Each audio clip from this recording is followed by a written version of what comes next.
vinyl community. Curtis Young here with Young LP Lovers. Coming on to do a quick video today, just a short one. I got a delivery today, and I thought I would share with you all. Share with you all what it is. Back at you from the editing room now. I wanted to come back to give a little bit of context to the video. How do you get good deals on vinyl these days? It's getting increasingly hard. So this is one thing I'm trying, these online auctions, particularly these Facebook auctions that are popping up in my area. Do they work? Stick around, find out. And these I bought quite a while ago. Most of them I bought like before the Canada Post strike, which was, I don't know, back in what, November? So I bought them over a few months. And the guy I've been buying them off has been holding them and finally delivered them. So I know what's in here. I've got about 9 albums. Didn't pay much for them. Between most of them, like around $5 to $10 Canadian. So there's nothing, spectacular in here. One of them I paid up a little bit more for. I think I got a good price on that one too, though. So I'm excited to see what kind of shape that one's in. And yeah, what's in here? So it's mostly, I'm opening it now here, mostly it's a bit of reggae in here, some soul, a little bit of pop. Here we go, even a country, a folk kind of album. There you go, nice packaging. There you go. Woo. Right, back paper on there. Nothing else in the box. All right, let's go. First up, all right. Now, this I got to give a shout out to Peter over at Music is a Journey. This is a comedy album more than anything. Comedy rock, McLean and McLean, Toilet Rock. Late 70s, this actually the cover's in pretty good shape. Late 70s. I can't remember, Peter mentioned them in a comment of mine, and I looked them up and I really liked them. And they're from here, they're local. They're from Cape Breton Island, so that was kind of cool. There's some reggae, some UB40, Present Arms. Okay.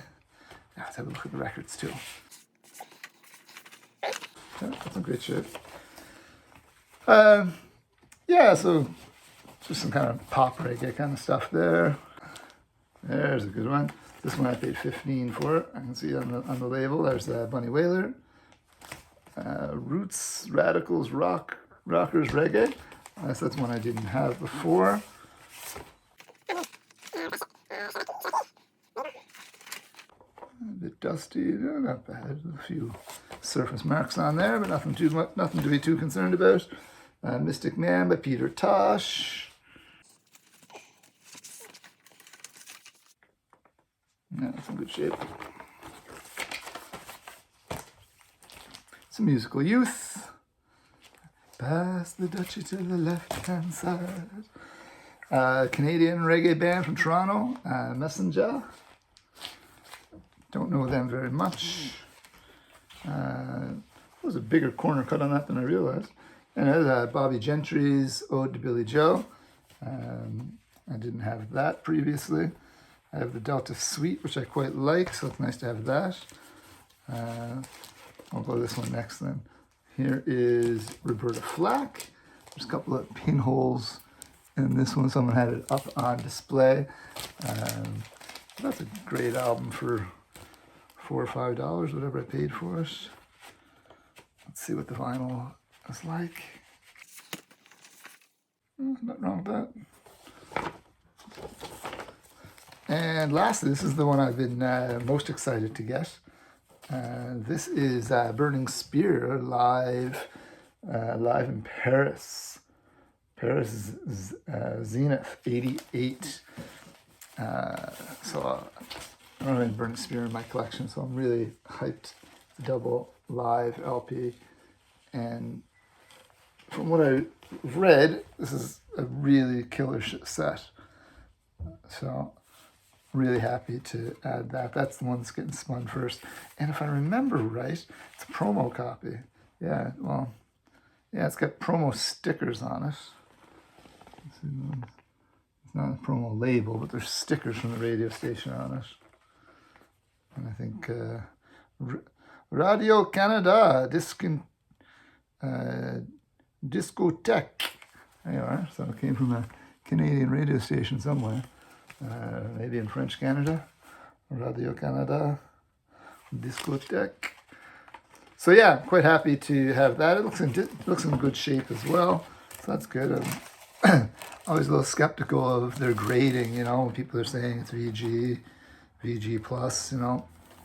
Am I going to get something that's all scratched up? And it looks like no. It looks like the grading on these is quite reasonable. You know, a couple of these might have been listed as near mint. I can't honestly remember, but I didn't. Like I said, I wasn't paying a whole lot for them.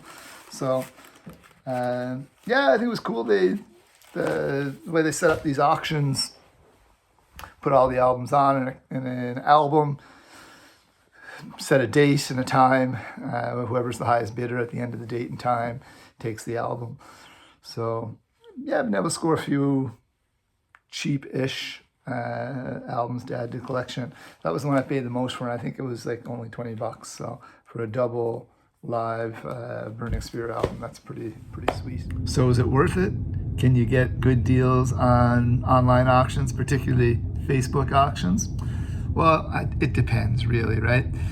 So first off, the grading was fine. I thought it matched what the sellers were saying, so kudos to these sellers.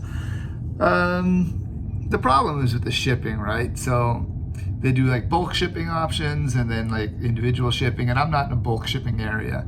So I had to pay like bulk shipping, like $1 or $2. Actually, it was like $2 to $3 a records to get my records to one of the bulk shipping areas, and then I need to pay to get it to me. And so by the time I added all the shipping on, while I was getting a deal on the albums, I didn't get much of a deal in the end per album, right?